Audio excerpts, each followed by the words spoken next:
On the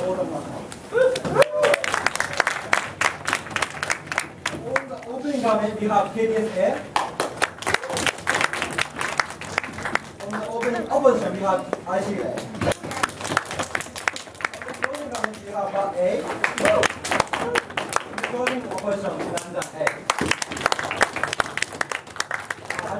My name is Noritaka with Keisuke Toshinari, Masatsu, and Tomoya. On the notion of similar technology exists, this house would make individual physically incapable to commit every kind of crime at a call upon the Prime Minister to open the gate.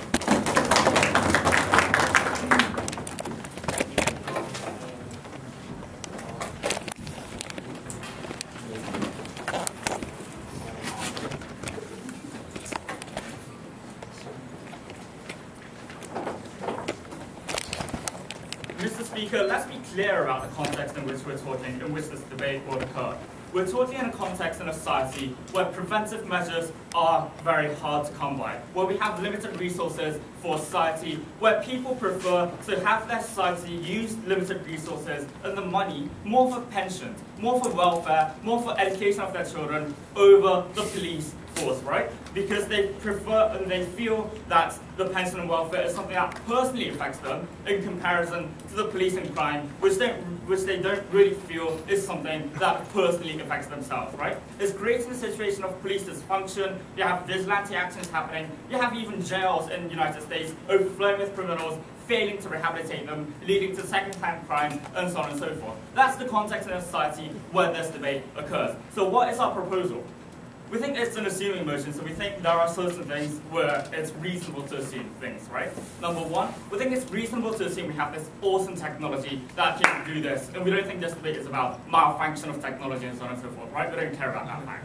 Secondly, we also believe that these people will be able to still understand the concept of crime itself. They will still be able to understand what is the right thing to do, what is wrong, why killing someone is wrong as a concept, but what happens after the proposal is that that action in itself, the actual action of killing someone, the act of murdering someone, will be physically incapable. We think that it's reasonable to assume that this technology will work in some way to restrict that person from being able to commit that crime in the first place. We think that these people will still be able to discuss what is good about, what constitutes a crime, right? What is a crime, what is not a crime. We think that's still capable under our scenario. All that changes is that the actual act of committing a crime will become physically incapable in some way. We will still be having civil courts under our paradigm. That's something we're still happy to proceed with, but we don't think there will be any necessity for a criminal court to even exist, because the actions which the criminal court faces or tries to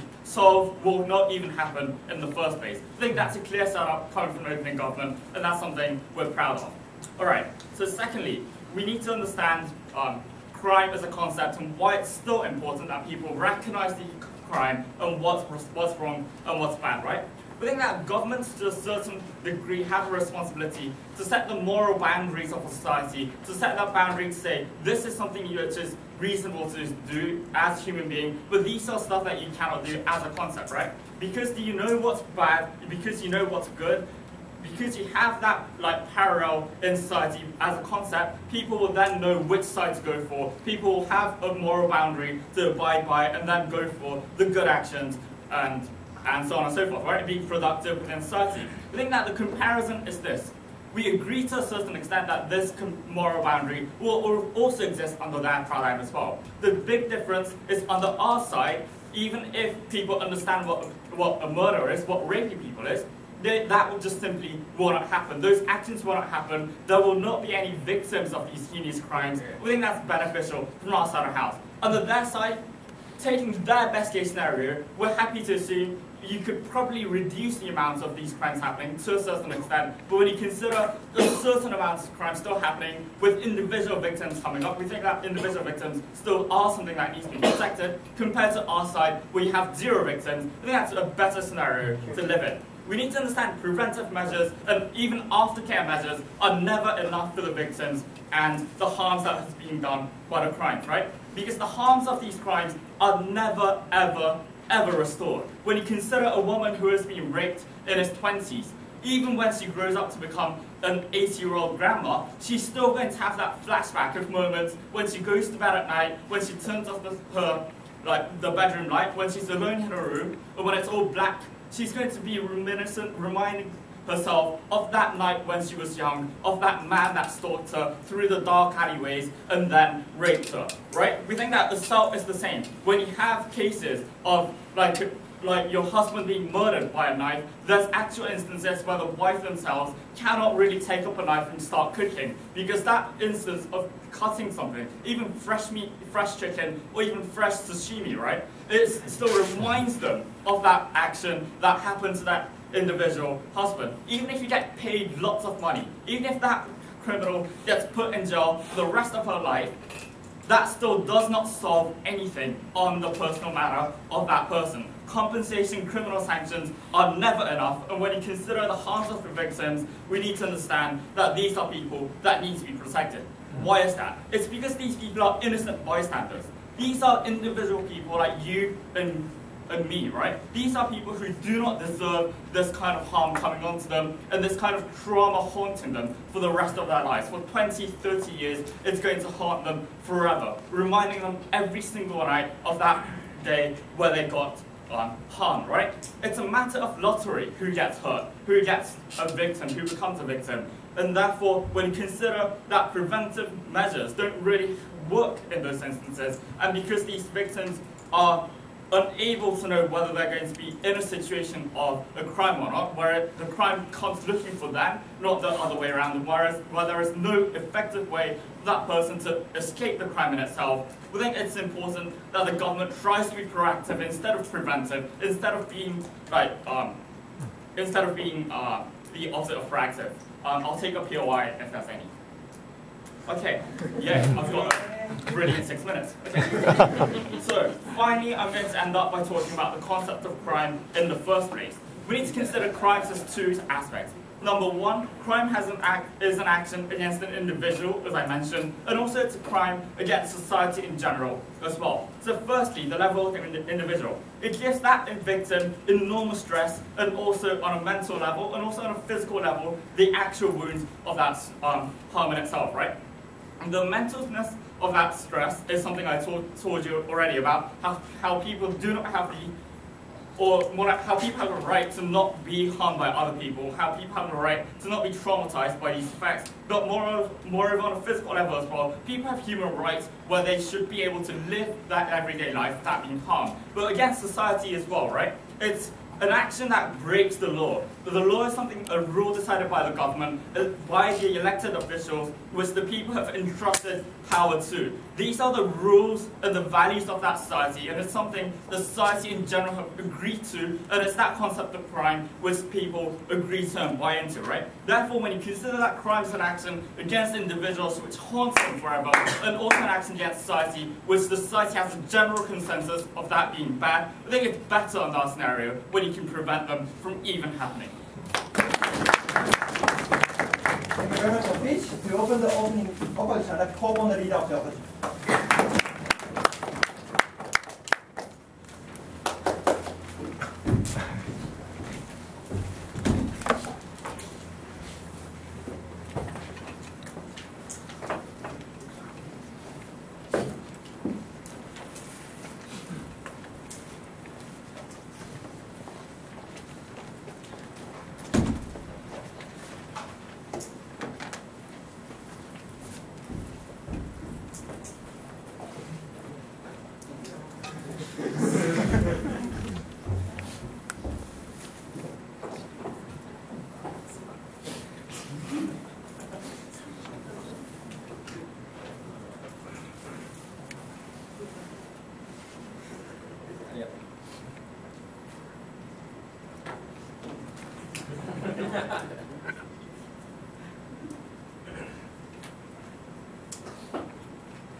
Firstly, thank you for the Ashford for giving me a freaking difficult motion, especially for the outpatient cases, but we're going to try as best possible case scenario that we can. Shame on you.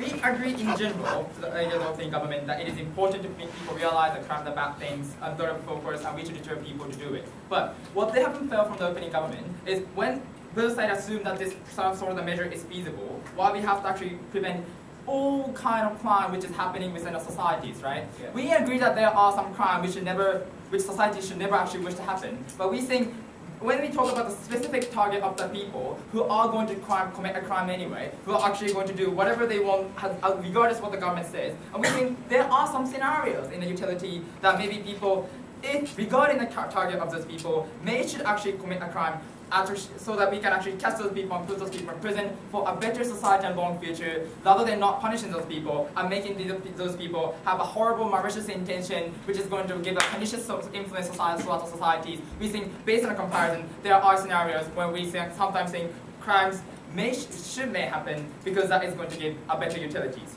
So, let's talk about the models. So, we would also agree that there are certain measures feasible to actually prevent people doing that by physically incapable. What we're telling is, we think government should actually make a selection of, for example, what kind of the crime can actually be done and what kind of the crime should be physically incapable, right? So, for example, governments are going to make a utilitarian calculus and saying that if the person has a horrible malicious intention and cannot do anything about it, if the government thinks that that person is going to commit a crime anyway, and if the government thinks that person actually should commit a crime, and if by rehabilitating that person and making those people go back in the right track, and if that create a better society, we think government should allow us not to actually make those people physically incapable. But if the government thinks that if the harm that is given by the crime is more harm than the benefit which would arise from making that person rehabilitated and make that person go back to the right track, we think government should actually prohibit it and make that person physically incapable. That is a burden we require from the government bench to ask why we should actually prohibit all kind of crime happening in society, because we realize there may be a certain weird scenario where actually for some specific people, committing a crime may actually bring along a better future in a society because we cannot prevent it anyway, right? So, 2 points from opening opposition. Firstly, who are the target of the debate? We think this is a very important analysis regarding not everyone commits a crime, right? We have to look at the focus, give a focus who actually commit a crime. Second, going to make a utilitarian calculus why we think in some of the cases, why we think, for example, right, neglecting people to actually commit a crime, that is a better situation for those people to do. And then thirdly, why we think that is something very important. Yes, sir. These people under our paradigm still understand the concept of crime. Therefore, rehabilitation is possible under our scenario as well.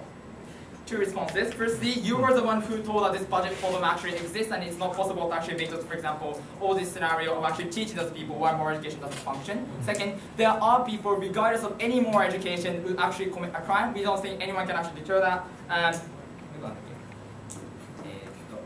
I think my rebuttal third one is going to be integrated, I guess. So let me keep on my first point. So firstly, who are the target of the debate? So we believe that not everyone commit a crime, obviously. In this room, no one's going to commit a crime, right? Then who are the target of the debate? There are people who are actually going to commit a crime anyway, regardless of what the government says, regardless how much we make this more education that actually making all this crime is a bad thing. There are those people who may be irrational, those people are who are like psychos, who just don't understand this concept of actually beauty or morality, and who are actually going to commit a crime anyway. Then, what is the difference in both sides? So, after Flam, the important thing is if the crime does not happen, we think there is going to be a bad society. Why is that? Because we have to realize this policy only allows people to be physically incapable of actually committing a crime. Which means if those people had a malicious intention, government side cannot actually remedy that, right? Then we think those people does not actually going to still have this idea of malicious intention within their minds. Somehow opening government told us that you can actually rehabilitate those people, right? If the people have a malicious intention, but they realize they cannot actually actualize that malicious intention in the forms of crime, they're not going to do that because, well, firstly, there is no point actually making a crime if they're physically incapable, right? They're actually going to hold that malicious intention within their mind without being rehabilitated, not asking to what the government side says. That's not what the government says. Second, so what is the harm about this? Let's say that, for example, in some of the cases where discrimination of mind actually exists in a certain minds. So let's say the white people have actually a bad intention to the black people, and then what those white people are going to do is not to deal with the crime because they're physically incapable of doing it, but rather what they're going to do is, for example, never going to be friendly to the black people anymore, and they're actually going to never to be cooperative to the black people who are also living within the communities, right? Then also maybe they might actually cause this gray zone discrimination, which law system and crime system cannot prevent. For example, they might fire those black people without not by telling that you are black, so I'm going to fire, but saying there are other alternative reasons that I have to fire. I'm sorry for that. Or they may actually spread this idea implicitly to other people that, I don't really like the black people, this is the barrier that we should actually protect, I don't like those people anyway, right? And persuade other people to have this, for example, discriminatory mind and so forth, right? Then, what's going to, sit down. So, that is the problem about this. What is the harm about this? We have to realize that the human relationship between inside the country, inside the community, is something very important for every individual. That is actually going to damage the friendship. For example, that is going to damage the correlation between the business partners, or they're actually going to lose a person who they could rely on if that person can be rehabilitated, or so forth. Also, if you look at the society or many of the country, see for the integration between the multi-ethnicity or multi-races, then what's the important thing is we want people to actually listen to the idea of discrimination. And if the people have the discriminatory idea to an extent that they're going to commit crime, we want to rehabilitate those people so those people can get back on the right track and realize that discriminatory is something wrong by this horrible punishment, not horrible, but the harsh punishment, and realize that I have to be nice to those black people because that was the bad things, right? But it's severe punishment. Then that is actually going to be beneficial to the society. If the people can be modified and saying that I am not going to be discriminatory anymore because of the very harsh punishment that I do not want to actually experience that again, so forth, then those people are likely to actually contribute, for example, to integration in society, or at least to some extent cooperation with the other kind of people who they have hated, not to actually discriminate other people in the society. We have to realize that law systems have several meanings, for example, security, the integration, rehabilitation, but that at the end have to contribute for the happiness of society in many of the cases. If actually the law system, by punishing certain people, making that person go back on the right track and think that I should not be discriminatory, I should be nice to other people by the severe punishment, we think that is actually going to give a massive benefit by the integration and also for the happiness within the local communities, right? That is going to be a clear benefit. Under the status quo, what's going to happen is, we agree that there may be a certain harm to people, right? For example, if the person has conducted hate speech. But realize that we can actually give a massive, for example, compensation for those people, and lessen the harm, and create more benefit by actually punishing those people in the prison and make those people rehabilitated. We think there are some scenarios where it might be beneficial, since those people are going to commit a crime anyway. We think on that basis, the territorial attackers be offense. Thank you very much. Please select common detail time instead to show the open up.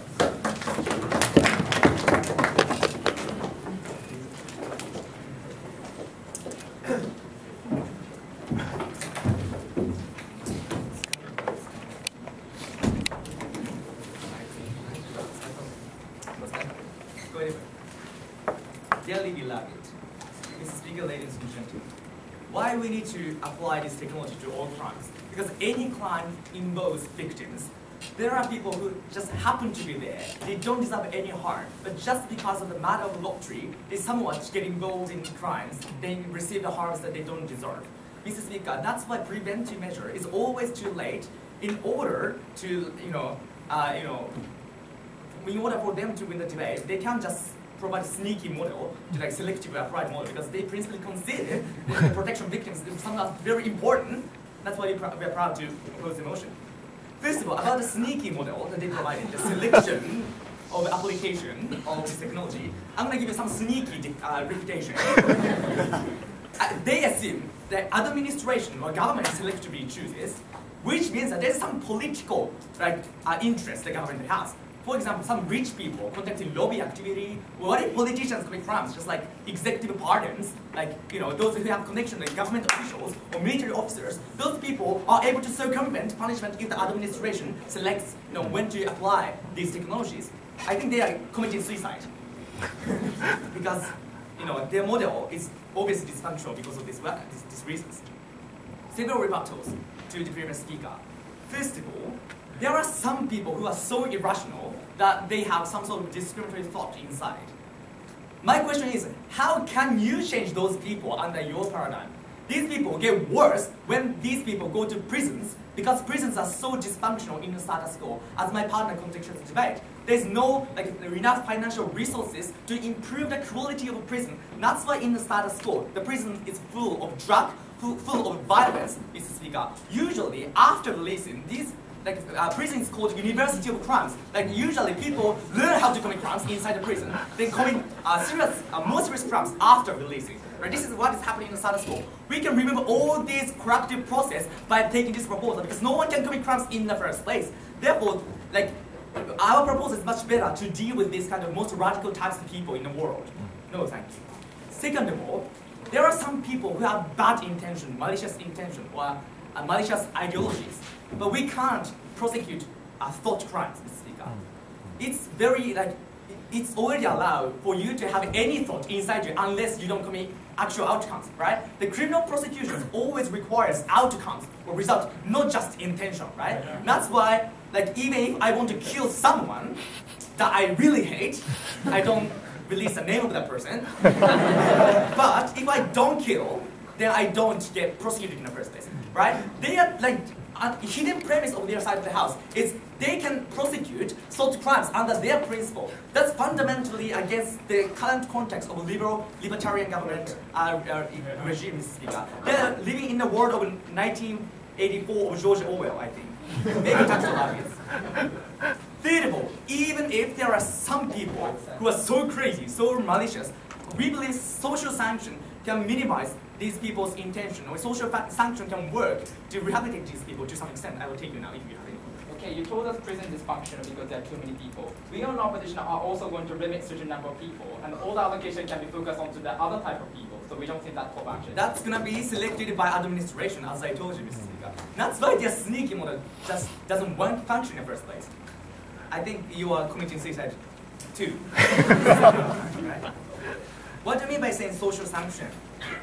For example, if there are people who attempt to commit crimes, maybe juvenile delinquency, for example, the community or surrounding people denounce those activities, usually, Mr. Speaker. For example, if the juvenile, teenagers commit certain heinous acts in the community, or oftentimes adults in the community give instruction to these people, or the community strongly sanction or denounce these people without state stepping in. This sort of social sanction play the role of rehabilitation instead of a worse dysfunctional prison. I think that's much better because the social sanction is on the basis of human network, human relation, rather than power of force, power of violence inside a prison.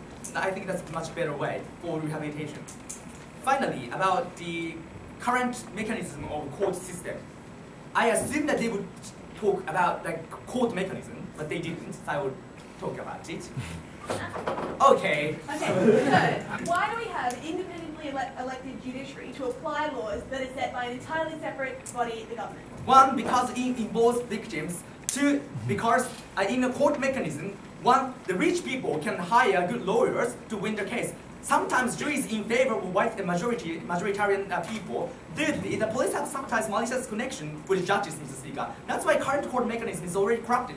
As a result of that, false accusations happen in the status quo. So there are some people who are actually innocent, but happen to get penalty, happen to get verdict in the status quo, Mr. Speaker. We can remember all these corrupted court mechanisms or how we relate to that by taking our proposal, because there will be no criminal courts in the first place, because people cannot commit crimes in the first place. Therefore, we can minimize the victims of a false accusation. We can minimize the victims of this vicious cycle. More than that, as I said before, the verdict made in the status quo is already wrong because it's politically or financially decided.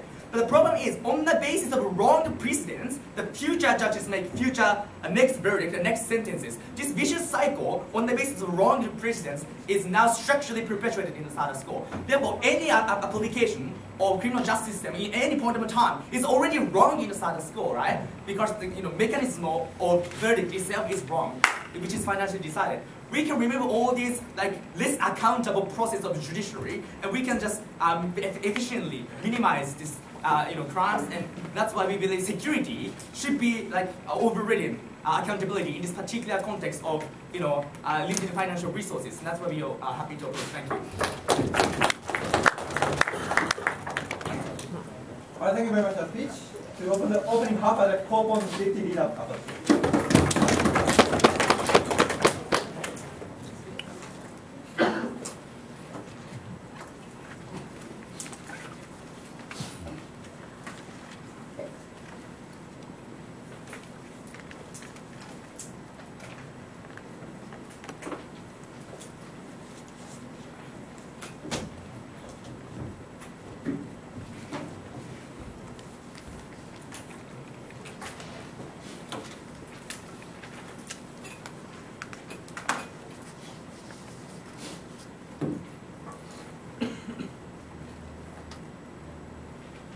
Speaker, in reality, there are two important questions in this debate. Firstly, where the concept of crime is so solid, as open government is talking about, how to prevent crimes most legitimately and effectively.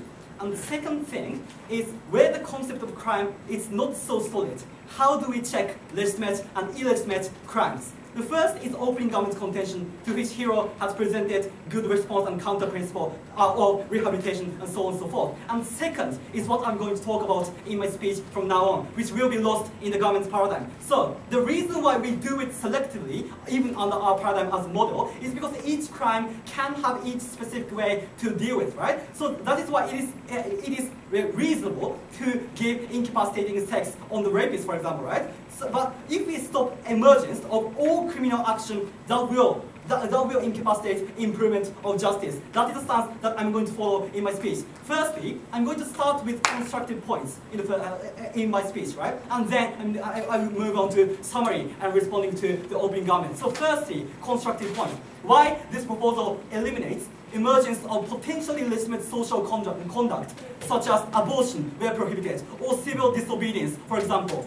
So and then I'm going to after that I'm going to deal with the open government case. So firstly, why this proposal eliminates such illegitimate social conduct? So, Mr. Speaker, we think criminal actions are not a priori evil and unproductive to the society, and we think some conduct, though officially seen as crime, does have socially productive meaning. For example, civil disobedience that Martin Luther King or Rosa Parks practiced in the course of civil rights movement, right? Rosa Parks in Montgomery public bus rejected to follow the law of separation on the bus, and by doing so, she caused Montgomery bus boycott, which led to revision of anti-racial legislation in Alabama state, right? So why was it possible in this case?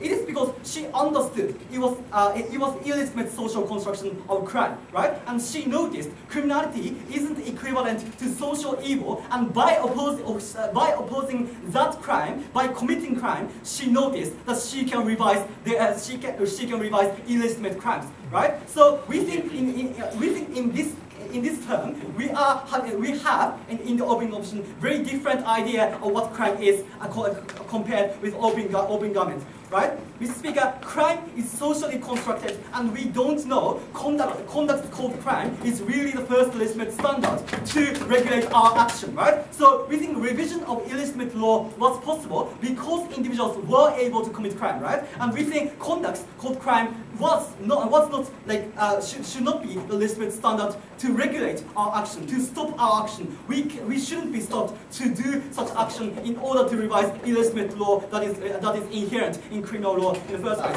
So, Mr. Speaker, no thank you. If we take this proposal, what happens? People who believe that the current criminal standard is illegitimate cannot act against that artificial standard of crime. So, for example, not only bus boycott, but even the current society has great dilemma in unsettled contention about legitimate and illegitimate criminal law, such as abortion, such as sodomy, such as incest, for example. We think criminality of these conducts are not constructed in consensus, and we think these are also included in the government's case, because they are saying all crimes should be prevented beforehand by regulating the action as long as it is officially set as crime. So we are going to save these people who are not the victim of crime, but who are victim of justice, right? How fearful is it when the person is faced with prosecution by sodomy law if he cannot eliminate his internal undeniable inclination to the desire of homosexual acts? It's not only criminals who give fear, right? Criminals also fear justice and punishment, because criminal justice is such a strong principle that justifies violation of human rights under the name of criminal law that is not consensually constructed, right? So we think this is an important perspective in this debate. We think not all criminals are socially evil factors, right? We think some criminals are just victims of the society, and we think that justice should be revised, and that doesn't happen in the government's case. So before moving on, yes, Obi. If these people have legitimate reasons about abortion or sodomy, discussion is still possible. The question is, why do you need to have victims? Firstly, we think discussion it cannot include all people in the world over the world, right? That some people just had sex with the same with the person of the same sex and are punished under the name of criminal law called sodomy or so on and so forth. We think discussion is. We think there's no view. There's no how to say. Viewpoint about how these people can rise up to the justice and revise the justice by their own hands. We think these people should be protected, and the only way to protect them is to let them commit crime that is illegitimately constructed. So let's respond to the opening government. They emphasize the harm and fear that victims conceive in a society where acting crime is possible. We as opening opposition stick to the stance that the best possible way to tackle crime is to touch on the internal moral sense of criminals, which is happening in rehabilitation process, maybe in the form of religious proselytization, for example. So the problem opening government pointed out was resource is limited. So we may maximize resource that is not limited by, for example, by monetary condition or number of police. Such as we think we can take such measure as Good Samaritan law, which constructs all the members of the community as supervisors against criminal action. That is the best thing we can do. Difficulty of prevention can be resolved in any way. But the important thing is that we analyze the diversity of reasons why some people commit crime, right? According to all our explanation, then we can doubt the basic premise of the opening government that all crimes are automatically equivalent to social evil. We think some crimes might involve victims, as opening government said, which we have to deal with the best effort. But some other criminals, some other crimes are committed by the victims of society, and such victims should be protected under our society, right? And by making these individuals able to still commit crime against illegitimately constructed criminal law, we think we can pursue for better improvement of criminality itself. That's the reason why we think justice should be reversed, and we are very proud to propose this motion. Thank you very much for the speech. To open the closing half, I'd like to call on members to come.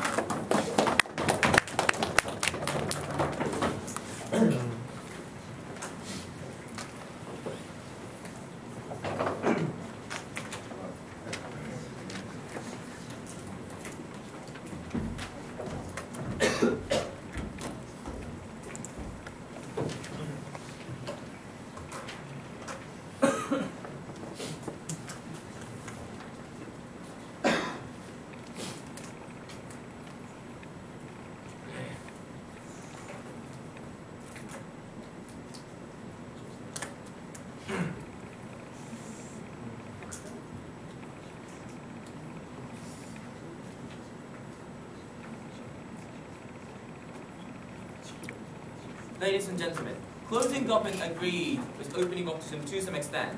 We need to revise the act of the government when it comes to this criminal action and when it comes to social disorders. We think our paradigm can provide better solution on that. As an extension from closing government, we're going to provide three things. Firstly, why by having this mechanism we can just prevent legalization of undesirable crime which is occurring under the circumstances of pragmatic need to deal with it. Secondly, I'd like to talk about the issue of how we can better tackle the cause of the crime, such as difficulties that people are experiencing the status quo. Thirdly, we're going to talk about why we can just prevent the government from taking inhumane action that is limiting the freedom of minority by removing the discourse on needs of social security. Before that, several rebuttals for the leader and deputy opposition. So, firstly, opposition just talked about that. We need effective rehabilitation, that we can have a lot of things to do with this proselytization.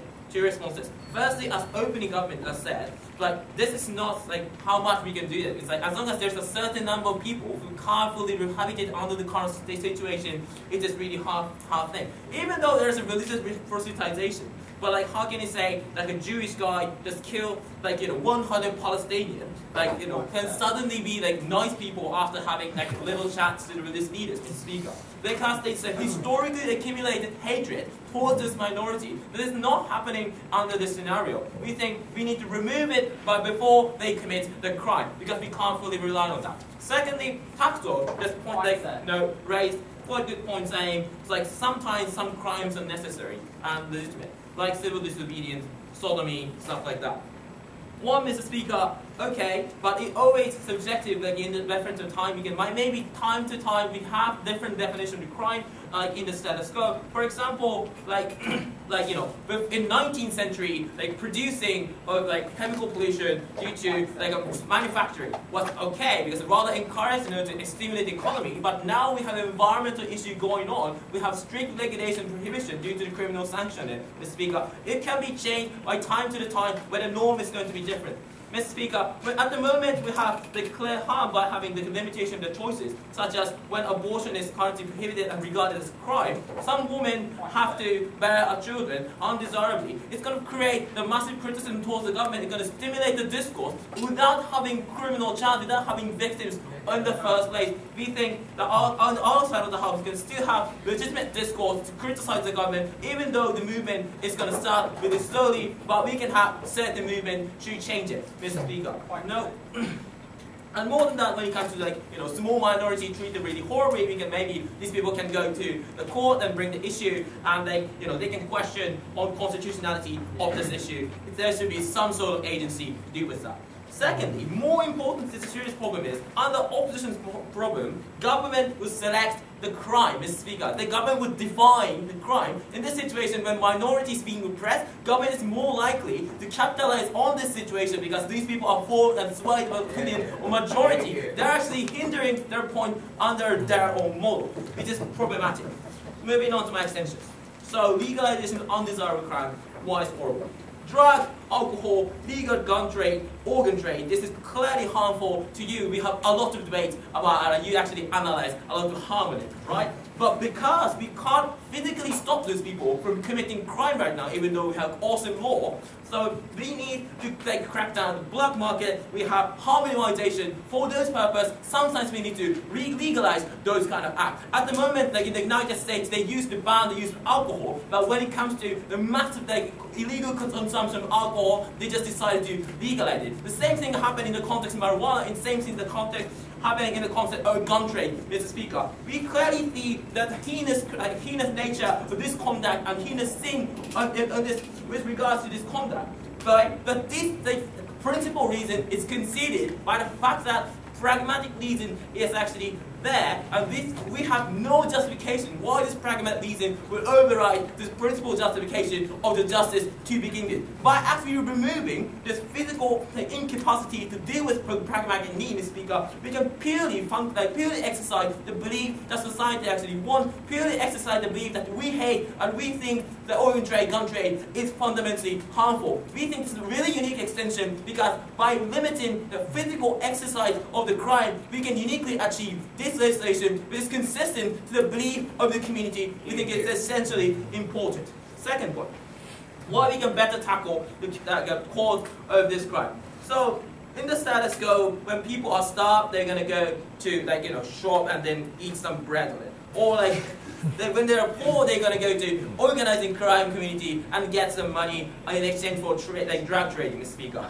But thing is, we need to why this kind of situation is going to be massively better off by removing those kind of conduct. First, because we have more exposure of the problem itself rather than the criminal, Mr. Speaker. We have more report on people are starving rather than people are stealing stuff from the store, Mr. Speaker. We're going to create more political capital to support those people. Rather than that, Mr. Speaker, as a society, those people are less likely to stigmatize those individuals because these people are no longer committing crime. So firstly, they are no longer actually having criminal record to begin with. Second, these people are not committing harm to the society. These people are less likely to be demonized. Yeah.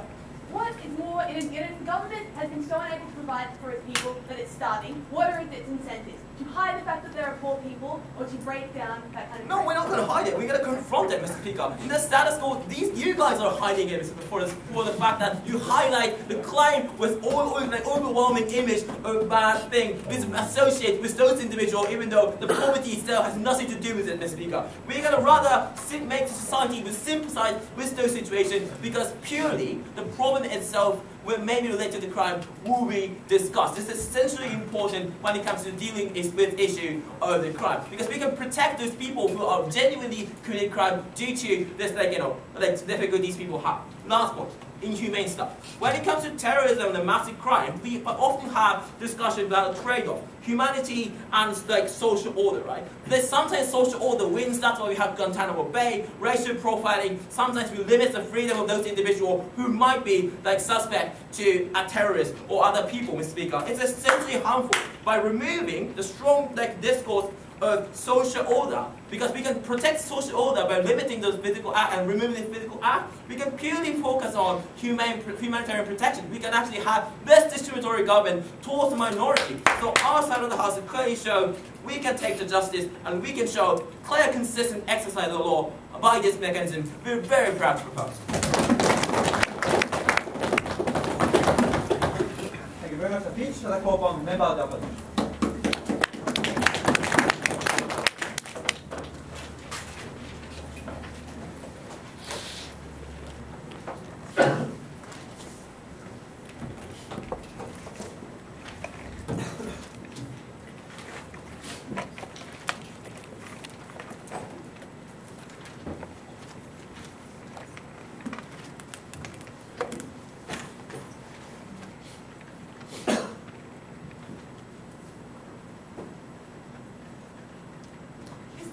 When you wanted to stand up here and tell us the problem was women's bodily autonomy being violated by being raped, how about you start talking about the women in large portions of America whose bodily autonomy is being violated by the government refusing them access to abortions, to being able to control their own body, refusing them access to contraceptive, refusing them those sorts of things. We think that just because the government says it is the case does not make it just. At closing, when they actually stood up and said that it was a victimless situation when women would be forced to carry a baby to term in order to have that discussion about abortion, we think there absolutely was a victim. That woman who had no choice in what happened to her body. That was utterly shameful. So, 2 points of extension. Firstly, when do we have separation of powers and how this model absolutely violates that? Secondly, does the law equal justice? What happens in terms of application of law? Is it always black and white? So, on to separation of powers.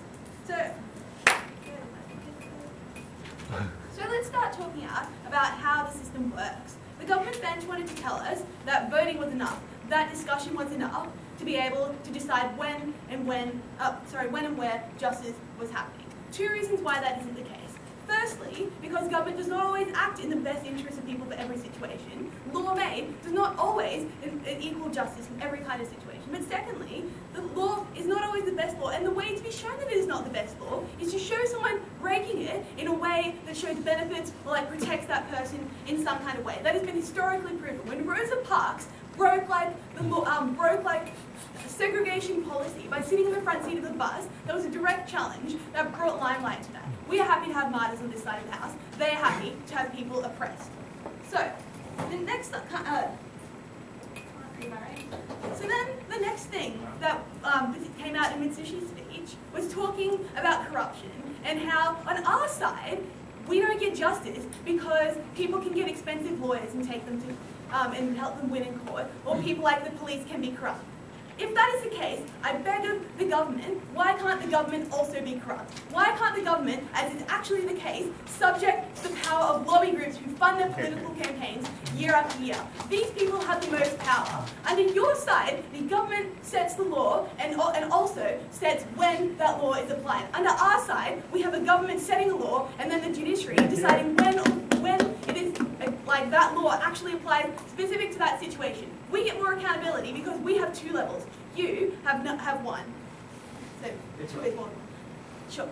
Even some laws are clearly illegitimate, one democratic process can scrutinize the state so that those laws won't be passed in the first place, or even if majoritarian will are wrong, people have option to ask for Supreme Court about the constitutionality of the law, and that's a different issue. The question to that, in every case where a law is unjust, if you can silence what actually people are missing out on, or not being able to express themselves through that law, how do you get that justice? If you can't point to someone who has broken that law and was better off for it, how is that fair? Because on your side, you only get the instances where the prevention of that crime was good, but you never get the instances where prevention of that crime was bad. On our side, you get both, and then you can compare them and weigh it up better. This is far better for long-term policy.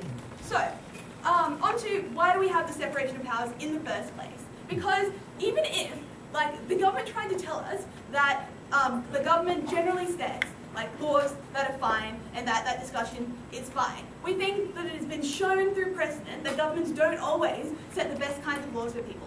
And let's begin my barrage of Australian examples. So in Australia, the government recently tried to pass a Senate bill that was later thrown out by the High Court. That shows there, and something that was overwhelmingly unpopular by Australians. This bill was produced like months after that government had been elected in. It shows then that just because a government is elected does not mean that the best possible interests of the people will always be represented by that government. That is in the same way if we look at the legal system. That is why the law is passed, and we generally agree that that law is a good thing. On a case-by-case basis, that is not always the case, and that is why we have the legal system there to determine that. So, what happens under the proposition model? Because when the Australian government is able to pass laws and be able to hide the incentives, to be able to say, look, if it can pass a law and say, look, there are all these benefits that have come out, but don't show what people could have missed out on, how will the average person be able to access that kind of information? When the Australian government passed a law that prevented the media from being able to report on asylum seeker events, often like in Nauru, where the government was abusing people and subjecting things to that have been condemned by the United Nations Human Rights Council, that is a violation of powers there. We think that on their side of the house, reporters would not be able to sneak in. Reporters would not be able to go in and go undercover and try and challenge things. So, on to whether law is always justice. No, thank you. We think that acts of rebellion are incredibly important when government incentives are not always the best. Because government incentives, when faced with a problem, is to appeal to the lowest common denominator. So in Australia's asylum seeker policy, they've been able to put the rhetoric of saying, these asylum seekers are trying to invade Australia and trying to take over our way of life. And the way they managed to make that